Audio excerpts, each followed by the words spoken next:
Hello, anybody who's watching this, welcome to my reaction to Control review Going Ghost trademark Guerrilla Warfare by Maxor. Apparently it's a new video on Maxor's channel. I was surprised not to see a notification. I went to his channel to check. I wasn't subscribed. My bad, I fixed that and I turned on all the notifications, so now I won't miss any new videos. And that's about it. I'm doing this because I've played through the entirety of Control. No DLCs, but I don't really care about DLCs. It's a very trippy game, but it's very fun, so I kind of wonder what he gonna say about it. Also, I'm doing this now because my cat is calm and collected. Just laying here like a good boy. Not he is, what he's supposed to be. So yeah, if you have a video recommendation that you want me to hear, I've started that, not like I usually do. But you can use my donation link in the description below to recommend me a video. Also, you can use the comments below if you want. If you don't want to help the channel, whatever. Sorry. Also subscribe, that helps the channel a lot as well. Let's begin. Control is a game I thought I connected the fucking headphones.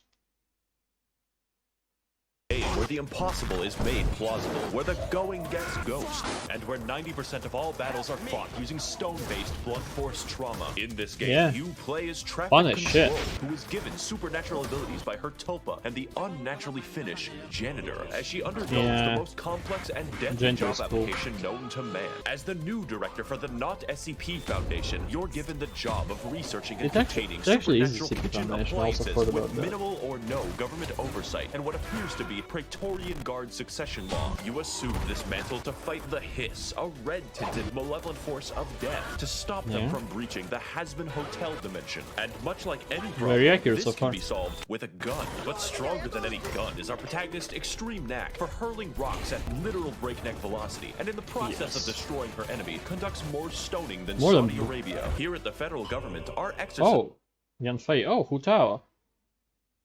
I guess him playing Genshin left an impact on him.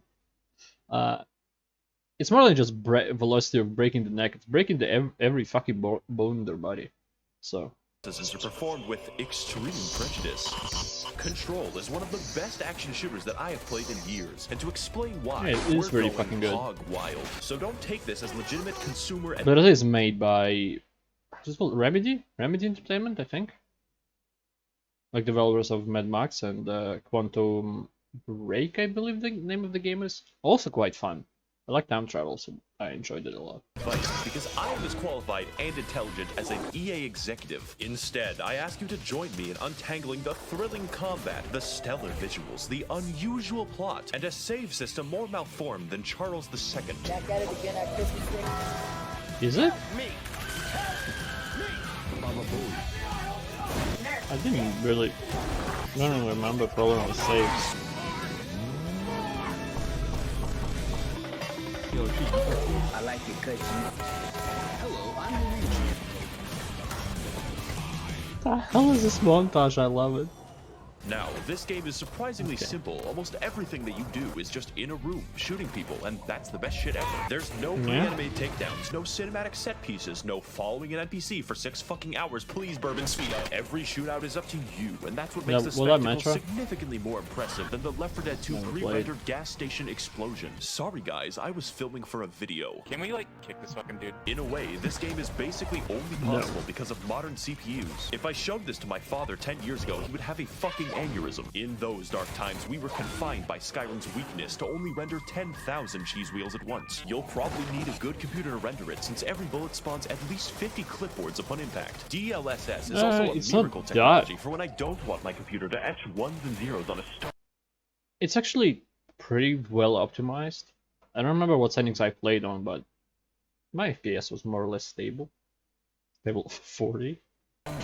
I highly recommend it. This aesthetic is very appealing because this game doesn't zeros on a stone tablet. I highly Just remind me of Russian Badger, but he's not him. This aesthetic is very appealing Sorry. because this game doesn't have the slave labor budget of Dubai. Therefore, it sticks to relatively clean interiors that you subsequently trash like your local McDonald's bathroom. Just don't enter the sticky note room. Our adventure takes place in one building called the Oldest House, where the Federal Bureau of CIA Mormons conducts ethical experiments on the supernatural, like sissy hypnosis. Ooh, you want to hit the bell? It's a gateway between our world and the extra-dimensional, which is why white people immediately colonized it. There is variety, but what is there is tailor-made to make you feel like a pit bull in an orphanage. Enemies explode into colored smoke, rooms glow with beautiful lighting across a mirror sheen, and you can throw everything. You can even help the disabled into the fucking ground. It's art direction that makes this. It's more like you can make disabled people.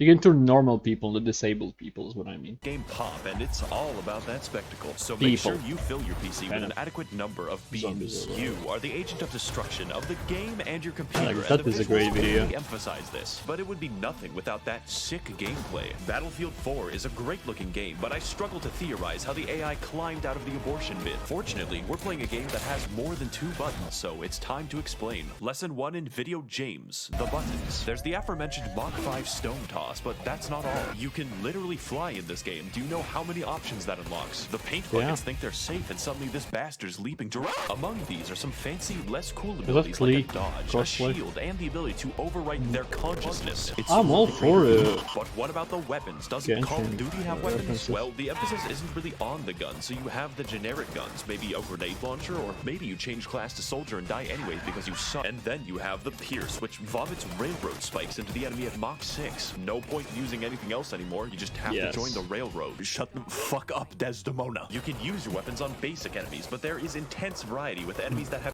Be her Othello to shut her up. Shields, enemies with more health, and enemies with both. But the most threatening enemies are capable of harnessing the strongest powers in the entire game. Dwayne The Rock Johnson. Bullets are a scratch, and missiles are laughable compared to the sheer, incomprehensibly damaging effects of the chimpanzee attack. They are genuinely serious threats because they can dodge your strongest attack, which is also The Rock. Let's get back to that later. But by far, the most engaging enemy in the game is the because you can't stop them.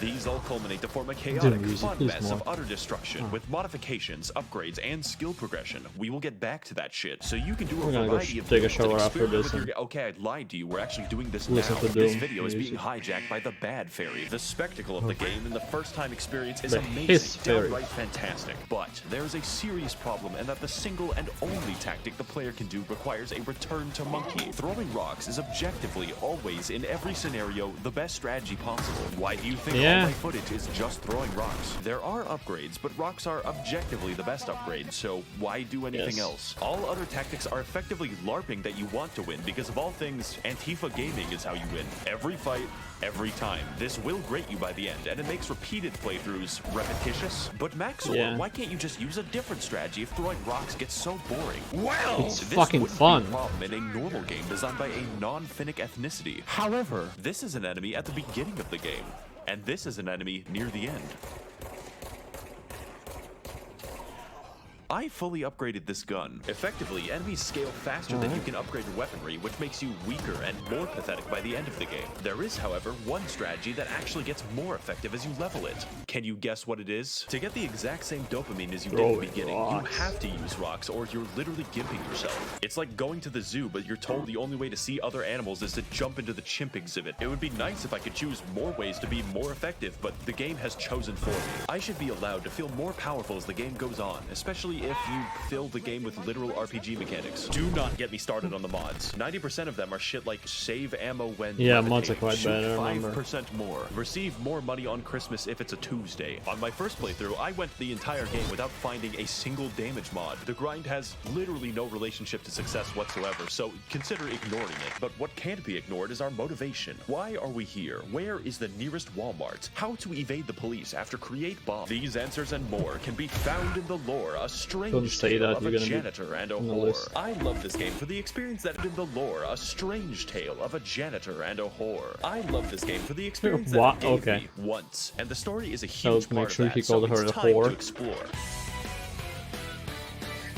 The oldest house is a building out of time, shifting as you progress, a barrier between us and the cosmos. We appear to be under the influence of terrifying cosmic beings that control its operations called the Board. I just went shopping at Home Depot. These fuckers are inhuman, non-Euclidean voices originating from a gigantic, inverted pyramid in the astral plane. You need a goddamn thesaurus to describe them, and everyone just kind of listens to their commands for seemingly no reason. Sorry, Joe Biden, in real life, the polyhedron gets the girl. In the midst of this bullshit, there's also a cosmic war going on between beings of sound. The first is the Red Hiss, a force of death which invades and occupies the oldest house to spread its dominion, and the other is Polaris. Polaris is trapped inside a fucking tetrahedron. This necessitates the conscription of our protagonist to fight the cosmic war for them. At least we have a game. And to make matters worse, there is yet another mysterious, extra-dimensional presence lingering in the halls, the most powerful of them all. A Finnish guy. It's a big plot point that he lends you his Walkman. That's how fucking strong they are. Take my cassette player. You can borrow it. The song is a present from my friends to you. It will get you through the maze so you can do your job. The only issue is that this unfolds due to fetch quests exclusively. Oh, Jessup, we need the rocks. Go get the rock. Oh, I gotta find Dylan. Oh boy, we're in the prison now. Oh, it looks like Dylan walked by himself past me, back to exactly where I began the quest, causing all my time to be wasted. Oh, what's that, Dylan? I gotta find the spooky tetrahedron. Oh, crinklety crack. There goes my back. In reality, the plot is uniquely simple, and you could probably remove your brother from the story. There's this one moment where Dylan expresses doubt for your cause. The Foundation kidnapped him. It hurt Jessie and then made her director within 3 seconds of walking in. The story is a struggle between a good side and an evil side. Every salient point that Dylan makes is kind of shrugged off as him being just crazy. And Jessie's just like, oh man, you know, the guys who kidnapped my brother, I'll work for him without questioning that. Almost had nuance or moral complexity there. Good thing that I levitated over it. Now all I have to do is put my brother in a fucking coma. Stop screaming, Dylan. This is all slightly offset by the presence of one Dr. Darling, whose personality is so strong I could only assume the game was built around him. When I became tired of the Dylan saga, Darling was there dancing on a projector in my mind palace.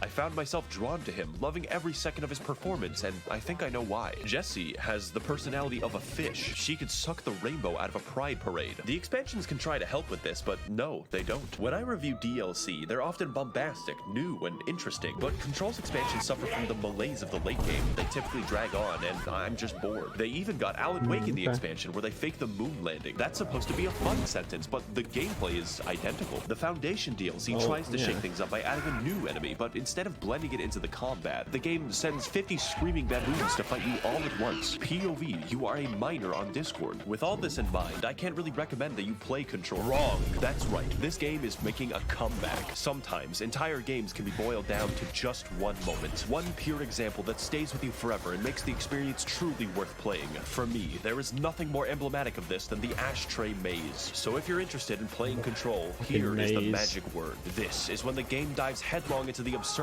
the action, and everything else that makes this game actually good. And if you don't enjoy Control, at least you can take away this. Every mechanic, every encounter was all building up to the moment that you grip your Finnish Walkman and let it play. And yes, this music is in the game.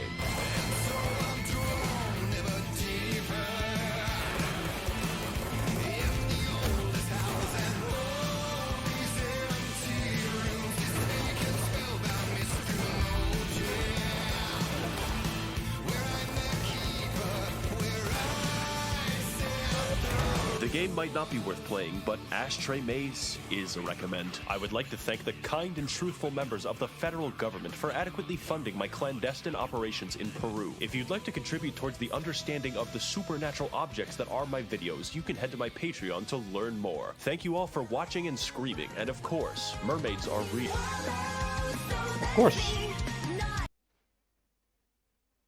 This was a great video, and I actually got most of it. Well, helps that I've played the game before, so I know what he's talking about. But yeah, I'm probably actually gonna watch Doom. His Doom of Review. His Doom of Review Eternal. God damn it. His review of Doom Eternal. Fuck's sake. Yeah. Probably gonna watch it without playing Ancient Gods DLC because I haven't been Even though I didn't go anywhere on a family trip, I had whole week. I still didn't play it because it's too hot. But now it's not too hot. But I'm still not playing because I kind of got out of the streaming thing, like mindset that I need to be. And now I'm just sitting there playing Genshin because Nazumi came out and it's fucking fantastic. And did you hear Aloy gonna be in there from Horizon Zero Dawn as a guest character in Genshin for free to everybody? I found out today, even though the news were 2 days ago, and by the time this video comes out, 3 or 4 days. But still, it's cool. Can't wait. Anyway, I would recommend to playing Control, not necessarily DLC, even if you don't enjoy. Like if you want just to play for the gameplay, not for story at all, you can just skip cutscenes and just go through it. It's gameplay, like the gameplay loop itself is fucking fun. So I would recommend it. Anyway, nobody cares what I have to say. So thank you. I want to say so hello everybody for watching. Thank you anybody who watched this. I appreciate it a lot and I hope to see you next time. Goodbye. Have a great life. Subscribe because one else has to. Have a great life and subscribe. Actually, all of you have to. Anyway, goodbye.